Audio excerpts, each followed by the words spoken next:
വീട്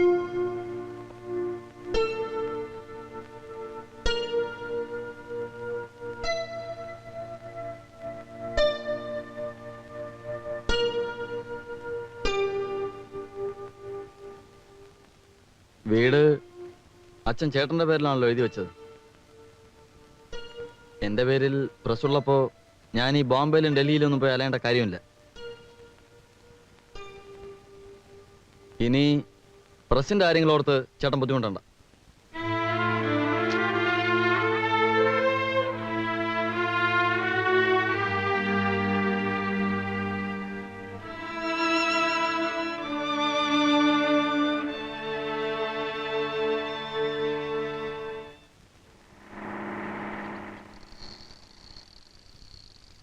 അയ്യോ,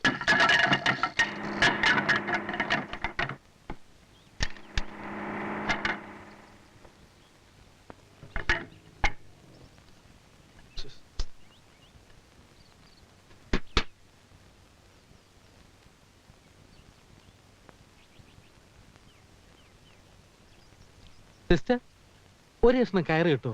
ആ വിറകൊന്ന് കിട്ടാനാ. നോക്കട്ടെ.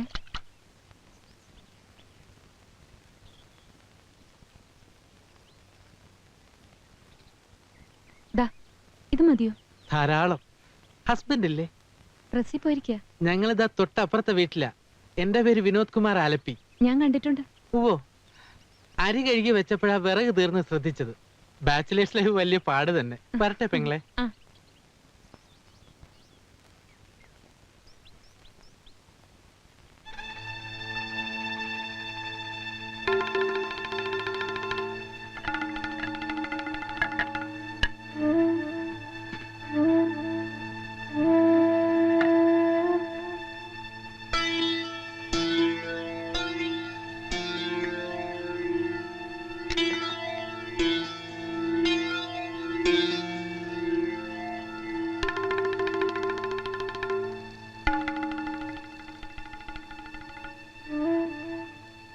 മിസ്റ്റർ,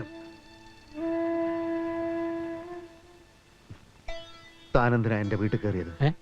ഞാനില്ലാത്ത സമയം നോക്കി താനെന്തിനാ എന്റെ വീട്ടിൽ കയറിയതെന്നാ ചോദിച്ചത്. വിറക് കെട്ടാൻ ഒരു കയറ് ചോദിച്ച് കയറിയതാ. അപ്പൊ വിറക് ഇതുവരെ കെട്ടാതെയാണോ കൊണ്ടുവന്നത്? അത് പൊട്ടിപ്പോയതാണ്.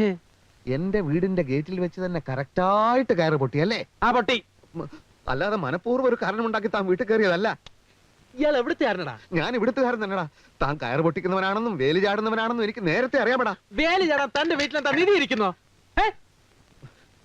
ഇത്തിരി സൗന്ദര്യമുള്ള പെണ്ണുങ്ങളെ കറക്കിയെടുക്കാൻ നടക്കുന്ന സാമൂഹ്യ ദ്രോഹിയല്ലടോ താൻ. എന്റെ ഭാര്യയുടെ അടുത്ത് വേല ഇറക്കിയാലുണ്ടല്ലോ. എന്ത് ചെയ്യും? പിടിച്ച് വിഴുങ്ങോ? ശരിയാ, നിന്റെ ഭാര്യയെ കറക്കിയെടുക്കാൻ വേണ്ടി തന്നെ ഞാൻ വീട്ടിൽ കയറിയത്. അങ്ങനെ കറങ്ങുന്നവളല്ല എന്റെ ഭാര്യ. ഞാൻ നോക്കട്ടാ കറങ്ങുമെന്ന്. എടാ, നിന്നെ പോലൊരു കുരങ്ങന്റെ കൂടെ ജീവിച്ച് അവൾക്ക് മടുത്ത് കാണും. എന്നെ പോലൊരു സുന്ദരം ഒന്ന് ഞൊടിച്ചാൽ മതി, അവള് വേലി ചാടും. അതിനു മുമ്പ് നിന്റെ ശവം ഞാൻ പോസ്റ്റ്മോർട്ടത്തിന് അയക്കൂടാ. എന്നാ നോക്കിക്കോ, ഇന്നു മുതൽ 7 ദിവസത്തിനകം അവളെ ഞാൻ തട്ടിയെടുത്തില്ലെങ്കിൽ എന്റെ പേര് വിനോദ് കുമാർ ആലപ്പി എന്നല്ലടാ. എന്നാ നീ ചാവാൻ ഒരുക്കിക്കടാ. പോടാ കഴുത.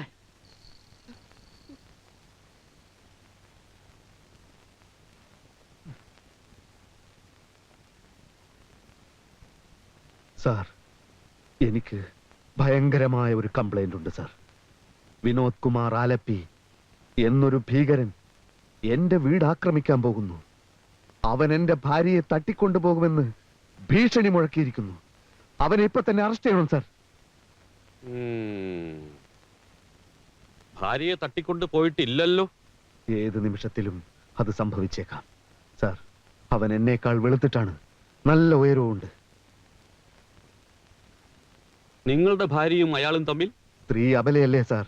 അവന്റെ പഞ്ചാരവാക്കിൽ അവൾ കുടുങ്ങയില്ലെന്ന് ആര് കണ്ടു?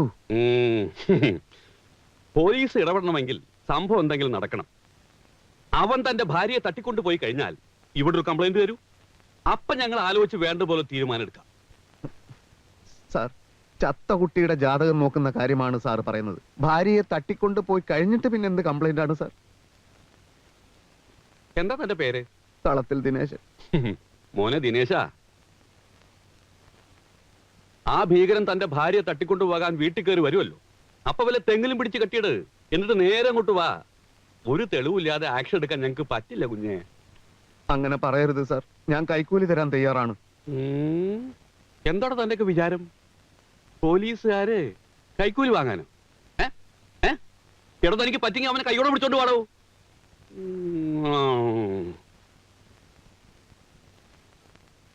പോട്ടെ, വീട്ടു കാവലിന് 2 പോലീസുകാരെ അയച്ചു തരാൻ പറ്റുമോ?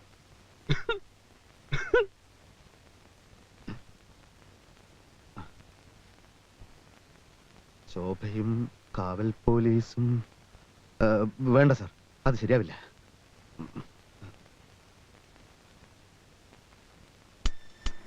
അവളുടെ ഭാഗത്ത് നിന്ന് ഉറപ്പ് കിട്ടിയത് കൊണ്ടാണല്ലോ തട്ടിക്കൊണ്ടുപോകുമെന്ന് അവൻ വെല്ലുവിളിച്ചത്. അവനെ കൈയോടെ പിടിച്ചാ വിജയിച്ചു. ഞാനില്ലാത്ത നേരത്താണ് അവൻ വീട്ടിൽ കയറുന്നത്. അപ്പൊ ഞാൻ ഉണ്ടാവില്ലെന്ന് ബോധ്യപ്പെടുത്തിയിട്ട് എവിടെയെങ്കിലും ഒളിച്ചു നിൽക്കണം. അപ്പൊ അവൻ വരും, വീട്ടിൽ കയറും, പതുങ്ങിച്ചെന്ന് അടിച്ചു വീഴ്ത്തി പോലീസിൽ അറിയിക്കണം.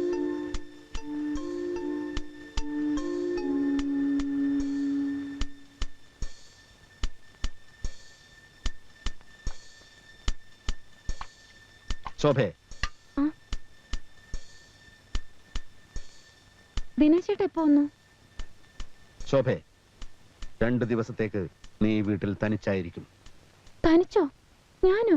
അയ്യോ, ഞാൻ പേടിച്ച് ചത്തുപോകും. എനിക്ക് കോയമ്പത്തൂർ വരെ പോയേ പറ്റൂ. പുതിയൊരു പ്രസ് തുടങ്ങണം. ചില മെഷീൻസ് ഒക്കെ ഓർഡർ ചെയ്യാനുണ്ട്. പുതിയ പ്രസ്സോ? ഉം. ഇപ്പോഴുള്ളത് തന്നെ ശരിക്കും ശ്രദ്ധിച്ച് നടത്തിയിട്ട് പോരെ പുതിയ പ്രസ്? അത് ചില പ്രശ്നങ്ങളൊക്കെ ഉണ്ട്. ഒക്കെ വന്നിട്ട് പറയാം. എന്നാലും എന്നെ വീട്ടിൽ കൊണ്ടുവിട്ടിട്ട് പൊയ്ക്കോളൂ. ഭയപ്പെടുന്നത് എന്തിന്? ശോഭ കൊച്ചുകുട്ടിയൊന്നും അല്ലല്ലോ. തനിച്ച് നിന്ന് ശീലിക്കുന്നത് നല്ലതാണ്. പോട്ടെ, വണ്ടി തെറ്റും.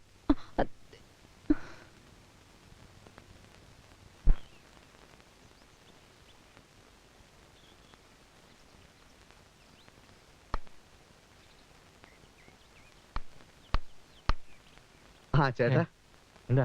ഒന്ന് പറഞ്ഞോട്ടെ. ഞാൻ കോയമ്പത്തൂർക്ക് പോവാണ്. 2 ദിവസം കഴിഞ്ഞേ വരൂ.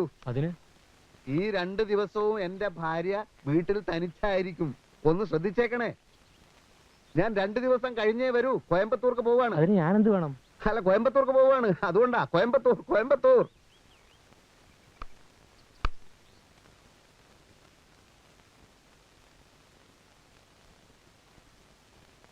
സാറ് എവിടുന്ന ഒരു പെട്ടിയൊക്കെ ആയിട്ട്? എനിക്കൊരു മുറി വേണം. മുറിയോ? സാറിന്റെ വീട് ഇവിടെ തൊട്ടടുത്തല്ലേ? അല്ല, അതാ അവിടെ ഇൻകം ടാക്സിന്റെ മറ്റു പ്രശ്നങ്ങളൊക്കെ ആയിട്ട് അപ്പൊ വീട്ടിൽ ശരിയാവില്ല. അതെയോ? സുബേറെ, സുബേർ, 109 109 ഫസ്റ്റ് ഫ്ലോറിലാ? താഴെ. അല്ല, എനിക്ക് ഫസ്റ്റ് ഫ്ലോറിൽ ഏകദേശം മധ്യഭാഗത്തായിട്ട് ജനലിലൂടെ നോക്കിയാൽ എന്റെ വീട് കാണാൻ പറ്റുന്ന തരത്തിലുള്ള ഒരു മുറി കിട്ടിയ തിരക്കേട്. അതെന്തിനാണ് സാറേ? അത് ആ ഭാഗത്ത് നല്ല കാറ്റ് കിട്ടും. ആ, എന്നാ തെക്കറ്റത്തെ മുറി ആയിക്കോട്ടെ. അവിടെ നല്ല കാറ്റ് കിട്ടും. എനിക്ക് അത്ര കാറ്റ് ആവശ്യം വരില്ല. എന്നാ മുകളിൽ തരാ. തുറന്നു കൊടുക്കേ. ആ, പിന്നെ എന്നെ ആരെങ്കിലും അന്വേഷിച്ചാൽ എന്നെ ഇവിടെ കണ്ട കാര്യം പറയണ്ടേ.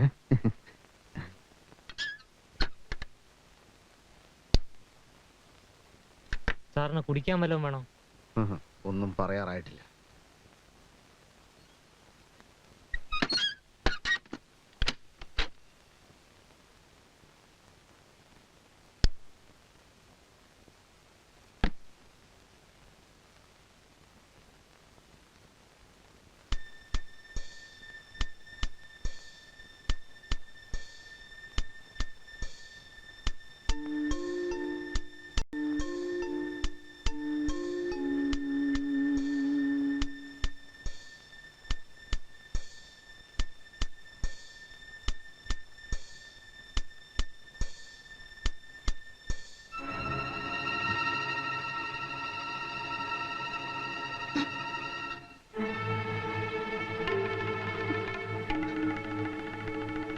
വഞ്ചകി.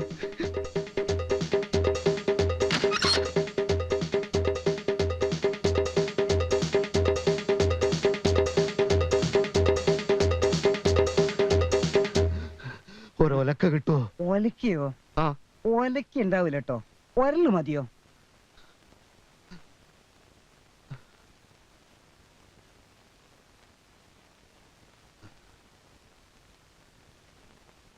കത്ത് കിട്ടിയപ്പോ നിന്റെ അമ്മയും കൂടെ പുറപ്പെടാൻ തുടങ്ങിയതാ. ആദ്യം വിവരമൊന്ന് അന്വേഷിക്കാമെന്ന് കരുതി. അപ്പോ അനുജനുമായി വഴക്കിടാൻ എന്താ കാരണം? എനിക്കറിയില്ല അച്ഛാ. ഓരോ സമയത്ത് ഓരോ രീതിയിലാ പെരുമാറ്റം. നിന്നോട് അവൻ വഴക്കിടാറുണ്ടോ? അതൊന്നും ഒരിക്കലും ഉണ്ടായിട്ടില്ല. ദാ ഇന്ന് പെട്ടെന്ന് ഒറ്റ പോക്കാണ് കോയമ്പത്തൂർക്ക്. തനിച്ചെനിക്ക് പേടിയോന്ന് പറഞ്ഞിട്ട് ശ്രദ്ധിച്ചതേയില്ല. ഒരു പ്രത്യേക സ്വഭാവം, അല്ലാതെ സ്നേഹക്കുറവൊന്നുമല്ല. മനുഷ്യന്മാരെ പല പല സ്വഭാവക്കാരാണല്ലോ. ഏതായാലും അവൻ വരുന്നത് വരെ നീ വീട്ടിൽ വന്ന് നിന്നോളൂ. എന്താ?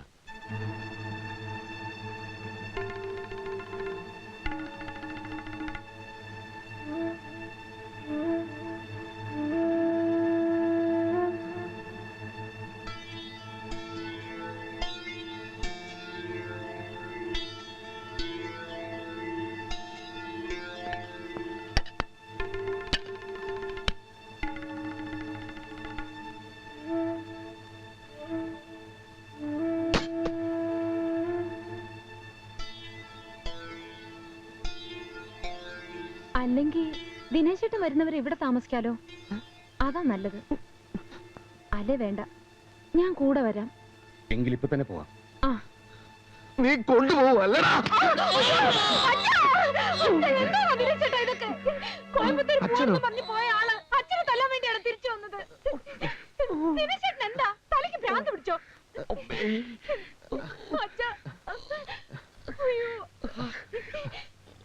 അച്ഛൻ എപ്പോ വന്നു? വീട്ടിൽ എന്തൊക്കെയുണ്ട് അച്ഛാ വിശേഷങ്ങള്?